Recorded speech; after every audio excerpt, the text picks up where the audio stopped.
Pakistan's most watching legal awareness YouTube channel.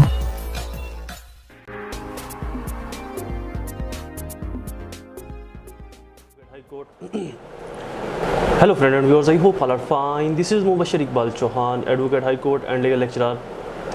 आज हम बहुत ही इम्पोर्टेंट इंफॉर्मेटिव टॉपिक को डिस्कस करेंगे। ये बेसिकली पार्ट 3 का भी टॉपिक है, लेकिन बहुत ज़्यादा अहमियत का हामिल है ये जनरल पब्लिक के लिए। ओम्बेड्समैन क्या होता है, ओम्बेड्समैन किस तरह की कंप्लेंट को सुन सकता है, ओम्बेड्समैन किस तरह की रेड्रेसल आपकी कर सकता है अगर आपकी कोई FIR नहीं हो रही, बैंक वाले आपकी बात नहीं सुन रहे, या किसी से आपने लोन लिया है वो आपके ऊपर बहुत ज़्यादा प्रेशराइज कर रहा है, आपके ऊपर बहुत ज़्यादा प्रेशर डाल रहा है, या इसके अलावा स्कूल के अंदर जो स्कूल इंतज़ामिया है, कॉलेज इंतज़ामिया है, वो आपके ऊपर बहुत ज़्यादा फीसिस के बोझ डाल रहे हैं। फॉर एग्जांपल एक छोटा सा आपको वाक़या सुनाता हूँ, इसके ऊपर हम एक डिटेल लेक्चर भी रिकॉर्ड कर रहे हैं कि स्कूल वाले कहते हैं जी बुक्स आपने स्कूल से लेनी है, यूनिफॉर्म स्कूल से लेना है, कॉपी पेंसिल एटसेट्रा वो आपने स्कूल से लेना है। इस सूरत में अगर स्कूल इंतज़ामिया, कॉलेज इंतज़ामिया, बैंक की इंतज़ामिया या एनी अदर पर्सन को एडमिनिस्ट्रेशन, AC, DC, पुलिस वाले, educational department, health department, hospital वाले अगर आपकी बात नहीं सुन रहे, आपके ऊपर आपको प्रेशराइज किया जा रहा है, मेंटली या फिजिकली टॉर्चर किया जा रहा है, आपको किसी भी तरह की रेड्रेसल के लिए, अपनी किसी भी दादरसी के लिए, अपनी रहनुमाई के लिए, दादरसी के लिए, अपनी तकलीफ़ की रेड्रेसल के लिए आप ओम्बेड्समैन से रजू कर सकते हैं, ओम्बेड्समैन से रब्ता कर सकते हैं। आज हम ये बताएंगे कि ओम्बेड्समैन किस तरह की कंप्लेंट को सुन सकता है, किस नौइयत की कंप्लेंट को सुन सकता है। क्या आप एक छोटी सी छोटी कंप्लेंट भी ओम्बेड्समैन को दे सकते हो? क्या आप एक बहुत बड़ी कंप्लेंट, बहुत बड़े इशू के मुतालिक कोई दरख्वास्त, कोई शिकायत आप ओम्बेड्समैन से कर सकते हो, और क्या वो आपकी रेड्रेसल करवाएगा या नहीं करवाएगा? और ये बेसिकली एडमिनिस्ट्रेटिव लॉ के पार्ट 3 की क्वेश्चन वाइज सीरीज़ का भी हिस्सा है, तो ये ज़्यादा इंपॉर्टेंट है जनरल पब्लिक के लिए भी। तो इसको मैं इस लेक्चर के अंदर मैं पहले क्वेश्चन नहीं बताऊंगा, क्योंकि मुझे पता है कि जनरल पब्लिक के लिए क्वेश्चन ज़्यादा अहमियत का हामिल नहीं, उनके लिए कॉन्सेप्ट ज़्यादा अहमियत का हामिल है। तो पहले मैं कॉन्सेप्ट बताऊँगा इसका सारा, उसके बाद हम डिटेल में इसके क्वेश्चन को भी डिस्कस करेंगे। तो क्वेश्चन के अंदर भी बहुत सी इंफॉर्मेशन आपको मिलने वाली है। लेक्चर स्टार्ट करने से पहले एज़ यूजुअल, अगर आप मेरे YouTube channel law and communication skills के ऊपर नए हैं तो रेड बटन को क्लिक करके मेरे चैनल को सब्सक्राइब करना, साथ में ही बेल आइकन को प्रेस करके ऑल नोटिफिकेशन करना भूलें, ताकि ऐसे ही फर्दर तमाम इंफॉर्मेटिव लेक्चर्स आपकी एक्सेस में रहें और उनके नोटिफिकेशन आपको बर वक्त और टाइमली मिलते रहें।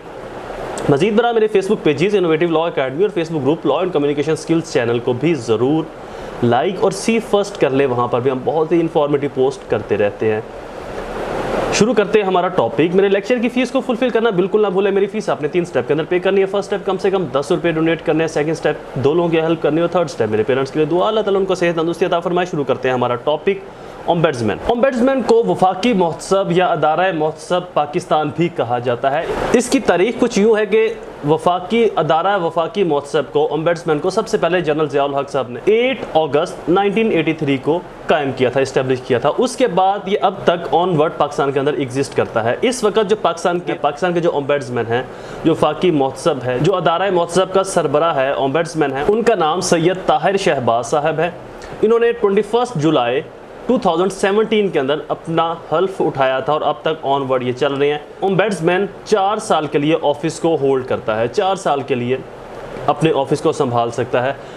ओम्बेड्समैन का जो पर्पस है, जो इसका काम है, वो कंप्लेंट्स को देखना है। अब यहाँ पर वर्ड कंप्लेन आया है, तो मीन टू से अगर पाकिस्तानी शहरी, अगर सिटीजन ऑफ पाकिस्तान तो किसी भी तरह की कोई भी परेशानी, कोई भी इशू, कोई भी तकलीफ, किसी भी अजियत का सामना करना पड़ता है, तो वो वफाकी मोहतसब से, ओम्बेड्समैन से रब्ता कर सकता है कंप्लेन की सूरत में। बल्कि एक छोटा सा वाक़या आपको सुनाऊं कि ओम्बेड्समैन का डर इतना है कि अगर आप किसी बैंक में जाए और बैंक वाले आपकी बात ना सुन रहे हो, फॉर एग्जांपल बैंक बाहर ये लिखा हुआ है कि जी खाने का वक्फा है फ़लाँ टाइम से फ़लाँ टाइम का, अगर जो टाइम उन्होंने मेंशन किया है उस टाइम के बाद आप बैंक में जाते हो और आपको बैंक के अमले में से कोई शख्स ना मिले, या वो आपके साथ उस तरह से ट्रीट ना कर रहे हो जैसे कि उनको करना चाहिए था, तो अगर आप सिर्फ ये कहेंगे कि मैं आपकी वीडियो बनाकर वफाकी मोहतसब को, ओम्बेड्समैन को कंप्लेन करने जा रहा हूँ, तो आपका काम चुटकियों में होगा। तो मीनवाइल किसी भी तरह की एडमिनिस्ट्रेशन के ऊपर जो वफाकी मोहतसब है, जो ओम्बेड्समैन है, वो चेक एंड बैलेंस रखता है।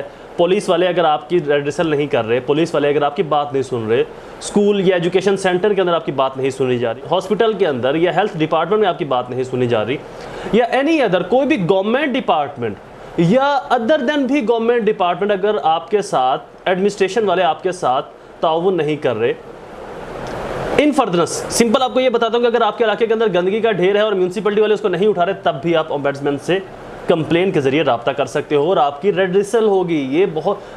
ये एक ऐसा लॉ है जो बहुत कम लोगों को पता है, लोगों के नॉलेज में नहीं है। तो मीनवाइल छोटे से छोटा कोई भी इशू है, आपका रोड टूटा हुआ है, आपकी गलियां खराब हैं, या कोई बड़े से बड़ी अजियत है, तकलीफ है, आपको किसी परेशानी का सामना है, नादरा वाले आपकी बात नहीं सुन रहे, तो गर्ज के किसी भी सेंस में, किसी भी मुसीबत में, किसी भी मुश्किल परेशानी की सूरत में आप ओम्बड्समैन को कंप्लेन कर सकते हैं, दरख्वास्त लिख के ओम्बड्समैन से वफाकी मकसद से रजू कर सकते हैं।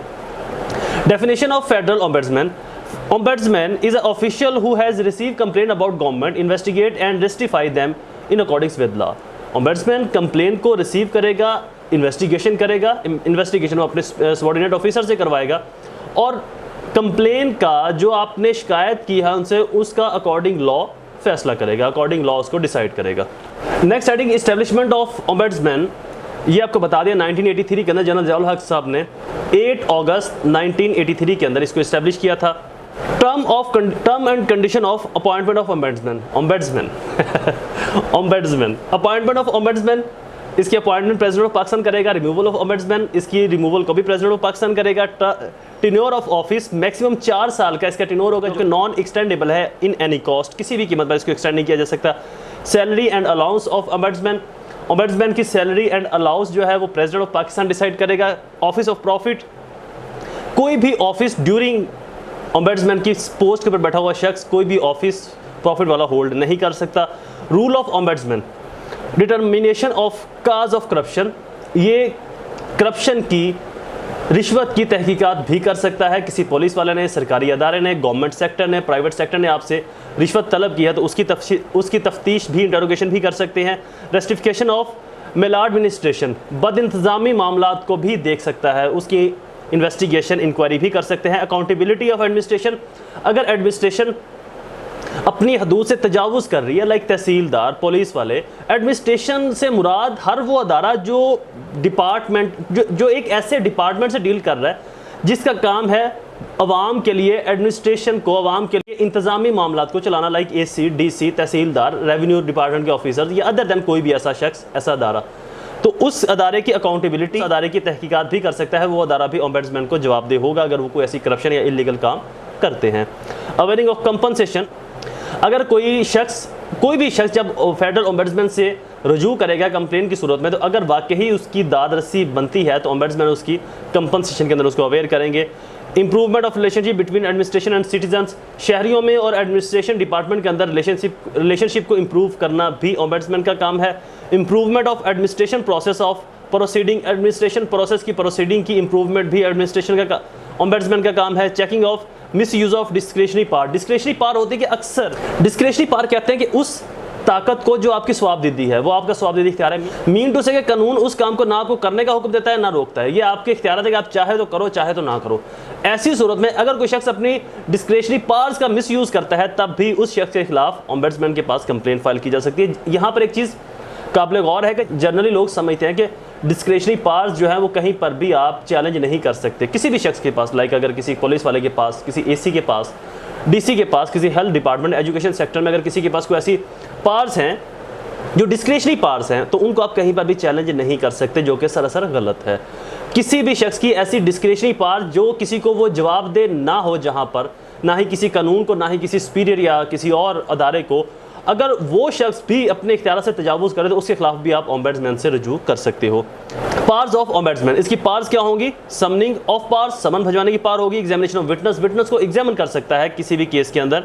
अपॉइंटमेंट ऑफ रिप्रेजेंटेटिव, किसी भी रिप्रेजेंटेटिव को अपने बिहाफ पर अपॉइंट कर सकता है। एस्टेब्लिशमेंट ऑफ इंस्पेक्शन टीम, कोई किसी इंक्वायरी की सूरत में, इन्वेस्टिगेशन की सूरत में जब किसी टीम को इस्टेब्लिश करना है तो उसकी इंस्पेक्शन कर सकता है उसको कि वाकई ये टीम क्रेडिबल है, इंक्वायरी कर सकती है, इन्वेस्टिगेशन कर सकती है या नहीं। ट्रांसफर ऑफ केस, किसी भी केस को ट्रांसफर कर सकता है for the administration of justice किसी कोर्ट के पास।